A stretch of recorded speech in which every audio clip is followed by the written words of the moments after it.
যেমনি ভাবে বুখারী শরীফের মধ্যে হাদিস এসেছে, আল্লাহ রাসূল সাল্লাল্লাহু আলাইহি ওয়াসাল্লাম যখন দুনিয়া থেকে পর্দা গ্রহণের সময় ওনার চলে আসলেন, দুনিয়া থেকে এই শরিয়াত থেকে যখন উনি পর্দা গ্রহণ করবেন, সেই সাকরাতের বিছানায় যখন আল্লাহ রাসূল সাল্লাল্লাহু আলাইহি ওয়াসাল্লাম শুয়ে আছেন, আল্লাহর নবী সাল্লাল্লাহু আলাইহি ওয়াসাল্লাম বললেন, তোমরা আমার কাছে একটা কাগজ একটা কলম নিয়ে আসো, আমি তোমাদেরকে কিছু লিখে দিয়ে যাই, যেন আমার পরে তোমরা পথভ্রষ্ট না হয়ে যাও। বলছেন কি বলেন নাই? কথা বলেন, বলছেন কি বলেন নাই? সেই মুহূর্তে হযরত আব্দুল্লাহ ইবনে আব্বাস রাদিয়াল্লাহু তাআলা আনহু হাদিসের রাবী, তিনি বর্ণনা করতেছেন, আমি সেখানে উপস্থিত ছিলাম। আল্লাহর রাসূল সাল্লাল্লাহু আলাইহি ওয়াসাল্লাম যখন বললেন, তোমরা আমার কাছে একটা কাগজ কলম নিয়ে আসো, আমি তোমাদেরকে লিখে দিয়ে যাই, যাতে আমার পরে তোমরা পথভ্রষ্ট না হয়ে যাও। তখন একজন ব্যক্তি বলে উঠলেন পাশ থেকে, আমাদের কাছে তো কুরআনই আছে, কুরআনই আমাদের জন্য যথেষ্ট। কথা বলেন, কুরআনই আমাদের জন্য যথেষ্ট। অবশ্যই অবশ্যই কুরআন আমাদের লাগবে, কুরআন আমাদের জীবন বিধান, কুরআন আমাদের সংবিধান, কিন্তু রাসূল সাল্লাল্লাহু আলাইহি ওয়াসাল্লামকে বাদ দিয়ে নয়। কথা বলেন না কেন ভাই? কুরআন আমাদের লাগবে, কুরআনের শিক্ষা আমাদের দরকার আছে, কারণ কুরআন আমার আল্লাহ তাআলা আমাদের জন্য সংবিধান করে পাঠাইছেন, ঠিক কিনা বলেন? কিন্তু আমার নবীকে বাদ দিয়ে নয়, আমার রাসূল সাল্লাল্লাহু আলাইহি ওয়াসাল্লামকে বাদ দিয়ে নয়। তো সেই রাসূলে পাক সাল্লাল্লাহু আলাইহি ওয়াসাল্লাম বলতেছেন, আমি তোমাদের জন্য কিছু লিখে দিয়ে যাই, যাতে আমার পরে তোমরা পথভ্রষ্ট না হও। কত সুন্দর একটা কথা আমার নবী বলেছিলেন, ঠিক কিনা বলেন?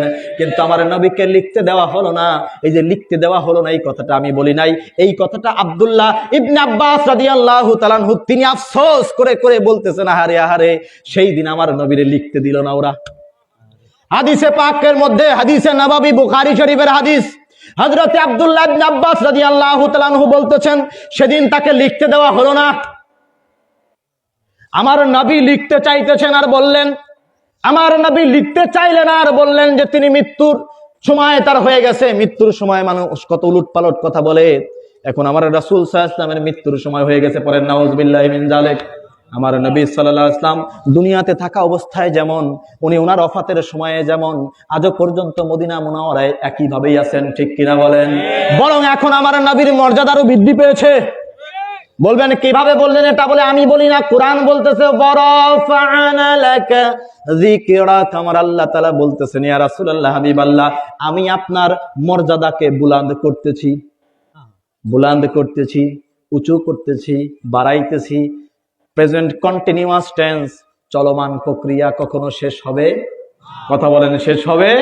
1450 বছর আগে আল্লাহ রাব্বুল আলামিন আমাদেরকে জানাইছেন, ওয়ারাফা'না লাকা যিকরাক, হে নবী সাল্লাল্লাহু আলাইহি ওয়াসাল্লাম, আপনার মর্যাদা আমি বাড়াইতেছি, আপনার জিকির আমি বুলন্দ করতেছি।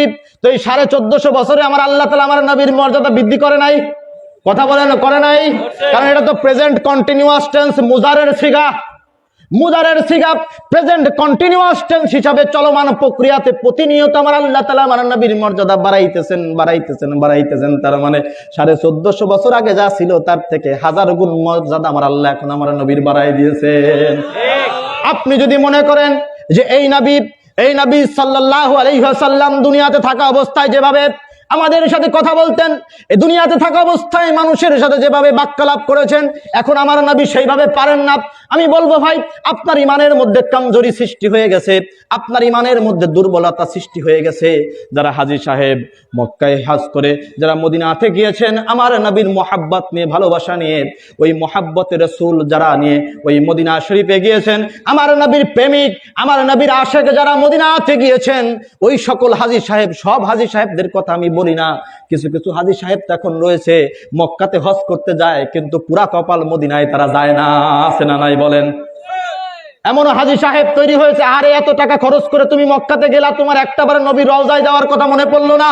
তুমি মুসলমান, তুমি হজ করলা, আমার আল্লাহর ঘর জিয়ারত করলা, ঠিক আছে, মাকাম ইব্রাহিমে গিয়ে তুমি সালাত আদায় করলা, ঠিক আছে, সাফা মারওয়া সাই করলা, দৌড়াদৌড়ি করলা, ঠিক আছে, আবার ওই শয়তানকে কঙ্কর নিক্ষেপ তুমি করলা, এটাও ঠিক আছে, কিন্তু তোমার কত বড় পুরা কপাল, যেই নবী তোমাকে কাবা ঘর চিনাইলো, যেই নবী তোমারে মাকাম ইব্রাহিম চিনাইলো, যেই নবী তোমারে সাফা মারওয়া চিনাইলো, যেই নবী তোমারে জমজম কূপ চিনাইলো, সেই মুহাম্মদে মুস্তাফা সাল্লাল্লাহু আলাইহি ওয়াসাল্লাম ওই মদিনা মুনাওয়ারায় শুয়ে শুয়ে দুনিয়ার মানুষদেরকে বলতেছেন, কত সুন্দর করে শোনায়া গিয়েছেন, যে ব্যক্তি আমার দুনিয়া থেকে বিদায় নেওয়ার পর আমার রওজা শরীফ জিয়ারত করবে, আমি দুনিয়াতে থাকা অবস্থায় আমার সাথে আসলে যেমন সওয়াব পাইবে, ঠিক তেমনি একই অবস্থা তারা তৈরি হয়ে যাবে। পড়েন সুবহানাল্লাহ। আমার নবী বলেছেন, আমার নবী সাল্লাল্লাহু আলাইহি ওয়াসাল্লাম বলেছেন, আমি জীবিত থাকা অবস্থায়, দুনিয়াতে থাকা অবস্থায় এবং আমি রওজা পাকে থাকা অবস্থায় আমার সাথে যারা জিয়ারত করতে আসবে কোনো পার্থক্য তৈরি হবে না। কথাটা বলেছেন কে? সবাই বলেন, কথাটা বলেছেন কে? আল্লাহর রাসূল সাল্লাল্লাহু আলাইহি ওয়াসাল্লাম। এটা কেন বললেন? দুনিয়ার মানুষদেরকে, উম্মতদেরকে ডাকলেন, ও আমার উম্মতেরা রে, একটাবার আমার রওজা শরীফে চলে আসো, একটাবার আমার রওজাতে তোমরা চলে আসো।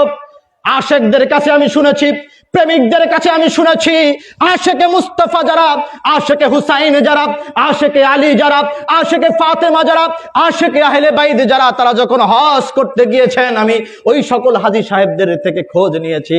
তারা বলেছেন, যখন মদিনাতে গিয়ে আমার নবীর রওজা শরীফটা সামনেখানে দেখলাম, যখন একটাবার সালাম দিলাম, আসসালাতু আসসালামু আলাইকা ইয়া রাসূলুল্লাহ, ওই হাজী সাহেব বলতেছেন, মাওলানা সাহেব আপনি কল্পনা করতে পারবেন না, যখন আমার নবীর রওজা শরীফের দিকে তাকাইছি, চোখ দিয়ে অঝরে পানি চলে এসেছে। চোখের পানি ছেড়ে দিয়ে যখন আমার নবীর একটাবার সালাম দিলাম, আসসালাতু আসসালামু আলাইকা ইয়া রাসূলুল্লাহ, মনে হলো যেন ওই রওজা শরীফ থেকে আমার নবী আমার সালামের জবাব দিয়ে দিচ্ছেন। পড়েন সুবহানাল্লাহ। আমার নবী রওজা শরীফ থেকে সালামের জবাব দিয়ে দেন। যদি আপনি আশেক হন, যদি আপনি প্রেমিক হন, আপনি যদি আমার নবীর রওজায় গিয়ে সালাম দেন, আমার নবী আপনার সালামের জবাব দেবেন, অবশ্যই অবশ্যই আপনার কান পর্যন্ত সেটা পৌঁছে যাবে।